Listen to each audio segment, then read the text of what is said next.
dengan bahagia, salam sejahtera Bapak Ibu guru hebat yang ada di seluruh Indonesia. Perkenalkan, saya Agnes Silitonga. Saya mengajar matematika di SMK Negeri 4 Batam, Kecamatan Sekupang, Kota Batam, Provinsi Kepulauan Riau.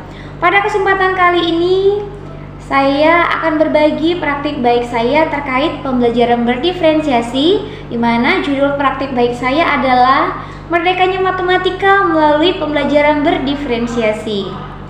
Seperti apa pembelajaran berdiferensiasi itu sebenarnya? Jadi pembelajaran berdiferensiasi itu adalah pembelajaran yang mengakomodir kebutuhan belajar murid, di mana guru memfasilitasi murid sesuai dengan kebutuhannya, karena sesungguhnya karakteristik belajar siswa itu berbeda-beda, sehingga kita sebagai guru tidak bisa memaksakan atau tidak boleh memberikan perlakuan yang sama kepada semua murid karena karakteristik yang berbeda-beda tadi. Baik, pada kesempatan kali ini di mana praktik baik saya ini terjadi pada kelas 10 untuk kompetensi dasar 3.1, yaitu menerapkan konsep bilangan berpangkat, bentuk akar dan logaritma dalam menyelesaikan masalah, dan kompetensi dasar 4.1 menyajikan penyelesaian masalah, bilangan berpangkat, bentuk akar, dan logaritma. Penasaran bukan dengan video terkait praktik baik saya ini yang berjudul Merdekanya Matematika melalui pembelajaran berdiferensiasi? Mari kita simak video berikut ini. Pada praktik baik ini, pembelajaran berdiferensiasi yang saya lakukan adalah dengan cara pertama sekali melakukan pemetaan kebutuhan belajar siswa. Di sini pemetaan kebutuhan belajar ini ada 3, yaitu kesiapan belajar, minat belajar, dan profil belajar siswa. Dari pemetaan kebutuhan belajar ini nanti akan didapatkan kesiapan belajar siswa seperti apa, gaya belajarnya juga akan didapatkan. Nah, untuk gaya belajar ini bisa melalui link. Dengan mengetik di Google, siswa boleh menggunakan HP ataupun laptopnya, ketik akupintar.id. Nanti akan muncul pertanyaan-pertanyaan yang mengarahkan kepada hasil apa gaya belajar dari masing-masing siswa. Setelah ditemukan gaya belajar ini, nanti akan membantu kepada jenis-jenis diferensiasi, yaitu produk, konten, dan proses. Nah, untuk langkah berikutnya kita masuk pada pembelajaran berdiferensiasi. Yang pertama itu ada diferensiasi konten. Untuk konten ini adalah materi. Materinya ini bisa dari hasil pemetaan yang kita lakukan tadi. Bagaimana siswa itu untuk kinestetik, audio, visual, materinya kita bagi-bagi. Nah, untuk yang gaya belajar kinestetik mungkin kita bisa melakukan dengan metode pembelajaran window shopping. Untuk yang audio kita bisa menyiapkan rekaman ataupun video. Nah, untuk yang visual kita menyiapkan materi dalam bentuk gambar, simbol, ataupun poster. Untuk yang pembelajaran berdiferensiasi proses, nah untuk pada bagian diferensiasi proses ini bisa kita lakukan dengan kegiatan berjenjang, dengan melakukan waktu-waktunya itu dibagi-bagi, ada yang bisa cepat dalam menyelesaikan tugas, ada yang lambat. Jadi pembagian waktu yang kita buat berjenjang. Kemudian kegiatan yang bervariasi juga ini termasuk pada diferensiasi proses. Nah, untuk yang ketiga diferensiasi produk. Diferensiasi produk ini tentu berdasarkan minat belajar. Nah, minat belajar di sini kan siswa ada yang suka membuat poster, ada yang suka mungkin dalam bentuk drama, bisa membuat hasil atau produk belajar itu dalam bentuk drama, bisa bentuk poster, bisa bentuk reportase, video, dalam bentuk PPT, dalam bentuk gambar, rekaman mungkin. Nah, itu berdasarkan minat yang disukai oleh siswa. Gerakan kuliah, terbitan global, gotong royong, mandiri, kreatif, dan kritis. Yes. Dalam praktik baik ini juga kami selipkan dalam kegiatan pembelajarannya itu berupa adanya mendeteksi perasaan siswa ketika akan mengikuti pembelajaran matematika. Nah, ini saya lakukan melalui pengisian mood detector dengan cara siswa membuka pada HP-nya ada link bisa diklik, nanti di situ akan muncul bagaimana perasaan ketika mengikuti pembelajaran. Nah, ini bisa dilakukan bukan hanya di awal pembelajaran, namun di akhir pembelajaran juga ada. Jadi kita tahu mood anak ketika mengikuti pembelajaran di awal dan juga di akhir. Nah, berikutnya pada diferensiasi produk, siswa di sini ada menampilkan atau membuat produknya dalam bentuk reportase, dalam bentuk video, dalam bentuk PowerPoint presentation. Kemudian ada juga yang poster, ada yang berupa percakapan, drama singkat, dan lain sebagainya. Nah, ini merupakan contoh-contoh diferensiasi produk yang kami buat dan siswa buat juga. Dari sini kita bisa melihat bahwa pembelajaran berdiferensiasi ini sangat membantu dalam mewujudkan merdeka belajar dan mewujudkan siswa dengan profil pelajar Pancasila. Karena di sini juga ada masuk ke 6 nilai-nilai profil pelajar Pancasila, mulai dari yang pertama beriman bertakwa kepada Tuhan Yang Maha Esa dan berakhlak mulia. Kita memulai pembelajaran dengan berdoa, kemudian ada juga bergotong royong. Di sini ada kolaborasi, berkebinekaan global juga ada, karena di sini kita membahas bukan hanya materi, namun juga kita sambungkan ke dalam kebinekaan global, ya, misalnya dalam budaya-budaya, pembelajaran bilangan berpangkat, bentuk akar dan logaritma ini bisa dibuatkan atau ditampilkan dalam kebudayaan-kebudayaan mereka, seperti kelompok yang sudah menampilkan dari kinestetik itu ada berupa wayang, ya, materi bilangan berpangkat namun ditampilkan dalam bentuk pewayangan, ya, ada wayang-wayang yang ditampilkan. Kemudian kreatif, bernalar kritis, kemudian juga ada mandiri. Di sini juga masuk ke 6 nilai-nilai profil pelajar Pancasila. Baik, perhatikan. Tadi kita sudah bagi kelompoknya, kelompok ahli. Udah dapat semua ya. Nah, sekarang ini adalah kelompok asal kalian. Perhatikan, ada kelompok asal audio 3, ada kelompok asal audio 2, audio 1, visual, sama kinestetik ya, visual 1, visual 2. Nah, kita nanti akan masuk ke kelompok ahli. Sekarang perhatikan, di meja sudah ada kelompok ahlinya, berdirikan kelompok ahlinya. Langsung berkumpul dengan kelompok ahli 1 dengan 1, 2 dengan 2, 3 dengan 3, 4, 5, 6.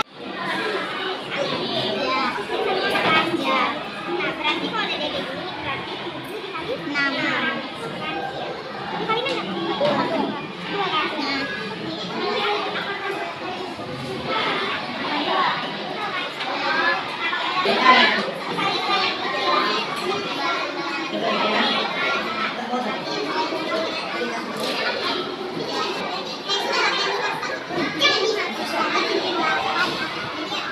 Negatif dan bentuk negatifnya itu jadi berubah kayak gini, tapi tetap sama aja sih, cuman cara menjadi kubus pangkat 2.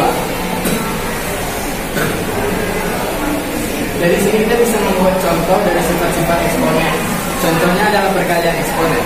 Tentu 3 kubus. Saya kembali ke ada saya. Yang ini lagi sama juga.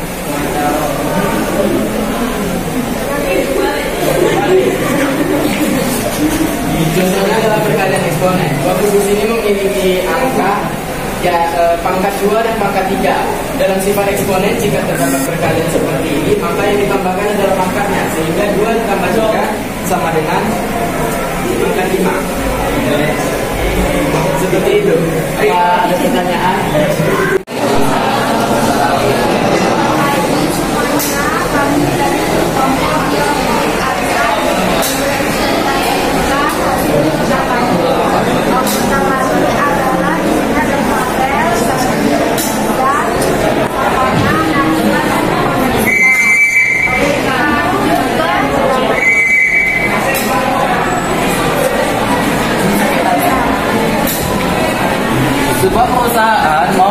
mengirimkan produk mie instannya ke sebuah toko mie instan tersebut dikemas ke dalam sebuah kardus yang berbentuk kubus.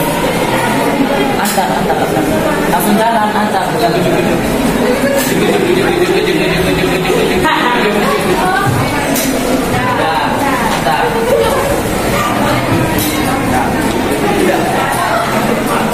Dengan ukuran 30 cm. Dengan kubus tersebut dengan ukuran 30 cm. Berapa kolom dari kardus tersebut?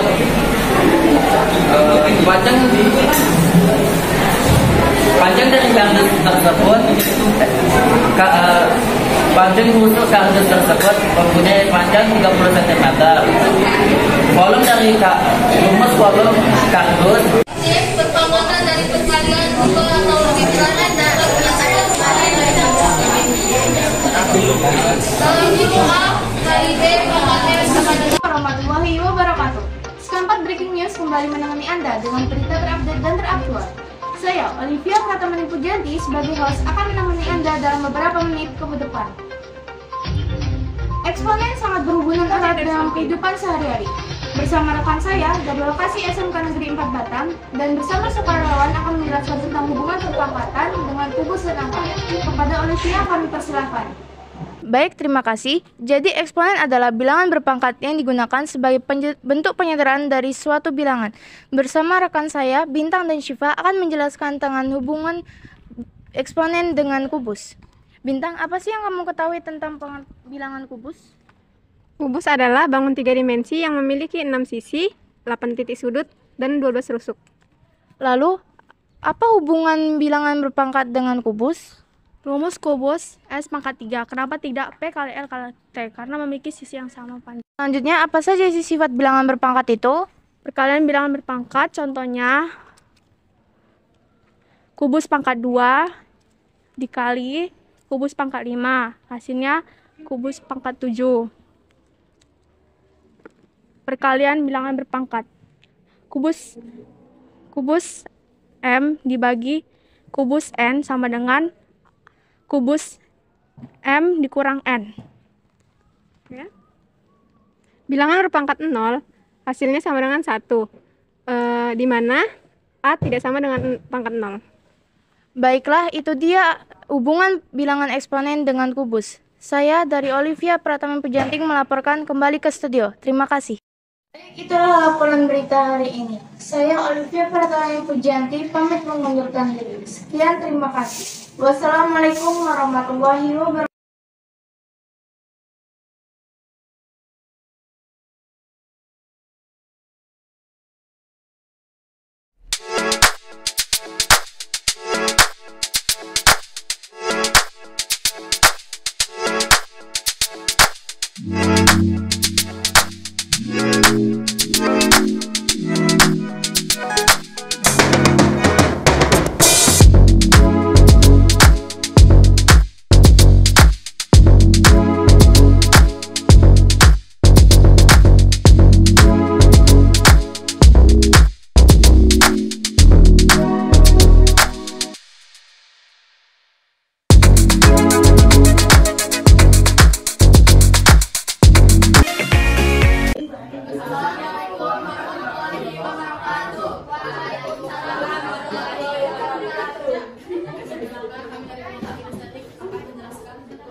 Jika Nur Setiawati akan membuat proyek bagian dalam, Afrisania membuat proyek bagian dekat, Lirin membuat proyek bagian mana kedua, Putri menjelaskan proyek, Kosok Alika membuat proyek bagian mengatur, Jarimo beri orang bagian cara pembangunan bagian gaya belajar.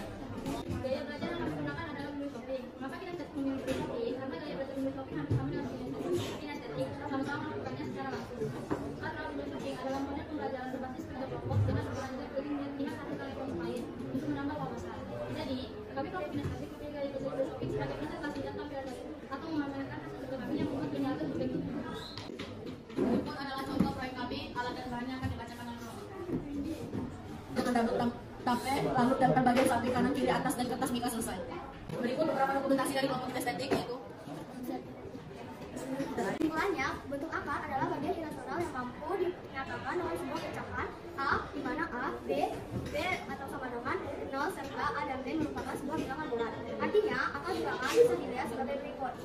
X pangkat 2 sama dengan 25, maka X sama dengan 25 kuadrat sama dengan 5. Kubus adalah dalam geometri, kubus adalah bangun ruang 3 dimensi yang dibatasi oleh 6 bidang sisi yang kongruen berbentuk bujur sangkar. Kubus memiliki 6 sisi, 12 rusuk, dan 8 titik sudut. Kubus Ini adalah contoh soal dari kubus. Yang pertama, kelompok kinestetik telah membuat miniatur ibu kota Jakarta yaitu Monas dengan dikelilingi beberapa kardus dan kertas mika untuk menutupi miniatur tersebut. Jika miniatur itu ingin ditutupi dengan berbentuk kubus dengan panjang rusuk 30 cm, maka tentukanlah yang pertama luas minimal kertas mika, yang kedua adalah volume kubus. Nah, cara pengerjaannya adalah diketahui. Di sini rusuknya ada 30 kan, jadi 30 cm. Terus yang ditanya itu adalah luas dan volume. Cara menjawabnya luas. Rumus luas itu kan 6 kali S pangkat 2. Jadi 6 dikali 30 pangkat 2. Jadi hasilnya 6 kali 900 sama dengan luasnya 5400 cm pangkat 2. Untuk yang kedua itu adalah volume kubus. Rumus volume kubus itu adalah S kali S kali S, yang artinya sisi kali sisi kali sisi. Jadi volumenya adalah 30 dikali 30 kali 30 yang hasilnya 27.000 cm pangkat 3. Sekian laporan dari kelompok kinestetik. Terima kasih atas perhatian.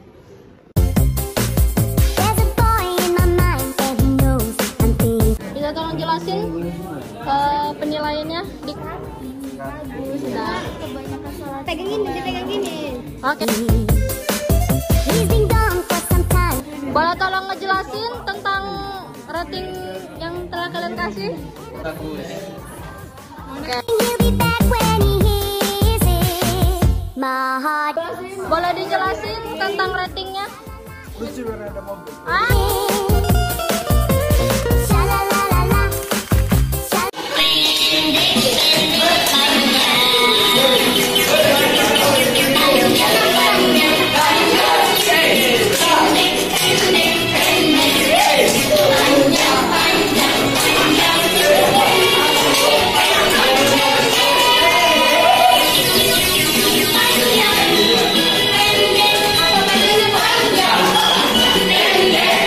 Demikianlah video praktik baik saya pada penerapan pembelajaran berdiferensiasi dengan judul praktik baik Merdekanya Matematika pada pembelajaran berdiferensiasi. Semoga video praktik baik ini bermanfaat bagi kita semua. Salam dan bahagia, Bapak Ibu guru hebat semua.